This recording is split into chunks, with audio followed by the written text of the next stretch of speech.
not a fan of the draft so-and-so movements.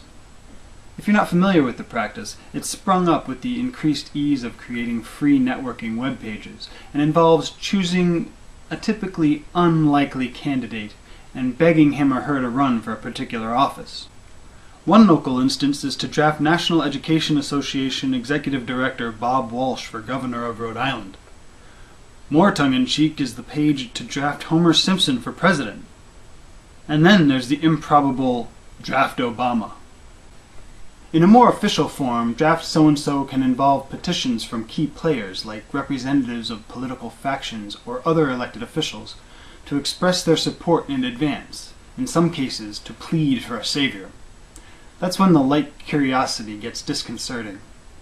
One whisper around the state is that there's a behind-the-scenes Draft Laffey movement to bring former Cranston Mayor Steve Laffey out of self-imposed exile to fill the Republican void in the upcoming gubernatorial race. As much as I'd like Laffey to change the political dynamic around here, and he'd certainly do so for the better, I can't shake an association with Greg Stilson, a dangerous populist politician in Stephen King's 1979 novel The Dead Zone. Boy, you gotta be in good shape to go the full distance for those big boys down in Washington. Right. You gotta stay in shape all the time with those boys. You can't turn your back on them. You gotta stay in better shape than this country. What the hell is happening to this country? What originally brought the comparison to mind was a Providence Journal article during the 2006 Republican primaries for U.S. Senate that captured Laffey's kinetic, down-the-street-with-the-running-shoes, sweaty shirt and coffee campaign style. It was something in his stride when he walked into an event. More importantly, I thought of this bit of wisdom from the book that didn't make it into the movie. Maybe people need a little comic relief from time to time. We're running out of oil. The inflation is slowly but surely getting out of control. The average guy's tax load has never been heavier, and we're apparently getting ready to elect a fuzzy-minded Georgia cracker President of the United States. So people want a giggle or two. Even more, they want to thumb their noses at a political establishment that doesn't seem able to solve anything. Stilson's harmless. The comparison is definitely unfair to Mr. Laffey. In addition to magnetism, he brings intelligence, serious, coherent policies, and managerial experience to the table. But it's his persona that makes him particularly attractive at this time. And a Draft Laffey movement, crying for him as some sort of savior, risks drawing out the darker side of that persona, the side that evokes Stilson. You're not the voice of the people. I am the voice of the people. The people speak through me, not you.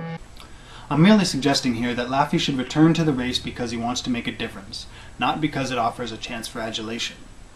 And he should return. What Rhode Island needs in a governor is somebody brash enough to shine bright, unforgiving light on the state's problems, because they are problems that he, or she, lacks the power to resolve. Absent such a person, I'm beginning to think that the Republicans shouldn't want to own the governorship in the next cycle.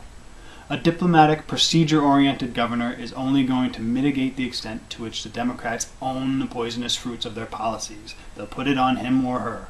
Even more so, if we've got good, viable, long-term candidates who are currently unknowns, we should strive to place them where they can actually make a difference, quietly at first, while the state collapses around them.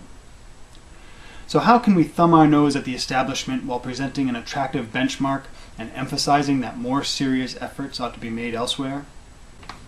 Well, we need somebody willing to stand up to strident liberals.